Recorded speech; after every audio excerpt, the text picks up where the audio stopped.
Now that we have a couple of clients and we've added some information, let's go ahead and test out how to review records using the download button.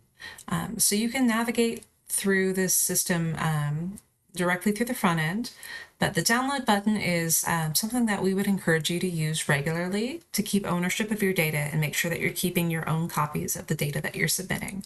So let's click that button. We'll be prompted to select an agency because my account is associated with multiple agencies. So I'm going to ask for the visit data, which includes the client information as of those visit dates. And I'll be unchecking the box to hide identifiers so that I can get all of the information. So download that, and the data we've downloaded will populate here. I just click on the download. You can double click on the columns to resize them. And we can see all the information that we filled in here is showing up. This is the kind of information that you were previously submitting to CORE. This is very similar to the forms that you were giving them before, but now everything has undergone a step of checking and verifying that the data is consistent and valid and makes sense. So we really encourage you to keep these records out of CORE, downloading them out of CORE.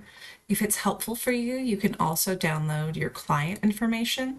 This isn't something that you've been uploading to CORE, and it's not something you can upload back into the system. It would be for your records only, but these are the client records that we're creating as you input your files. So we can download this for our agency. So we see that these clients are for this agency. We should get 2 rows because Bertha has 4 visits, but she's just one person. So we should get 1 row for Samuel and 1 row for Bertha. Let's take a look. And you can rename these files. I'm just being a little quick. And sure enough, we have a record for Bertha and a record for Samuel. That includes their date of birth, their age, their county, their gender, their race, and their ethnicity. These are CSV files, so if you want to save them and interact with them, you can always convert them to Excel files. We can see other ways to review older records. We can scroll through things, so we can sort by visit date. Let's say we wanted to look at the most recent visits and we only wanted to look at visits for Bertha. We can filter on name. So let's do that. I think her last name was Johnson. So let's just type in the first few letters. And we can see we just have her visits coming up right here.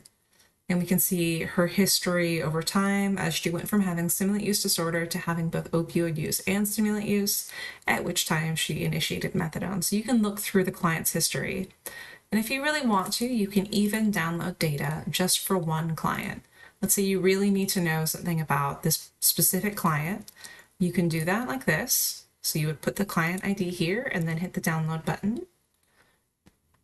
And then the data will pop up just for the client you're interested in. So that's another way if you need to look at specific clients to kind of focus a little bit more. I'm going to release my filter now by hitting the clear button and then go back to the client page and get ready for the next video.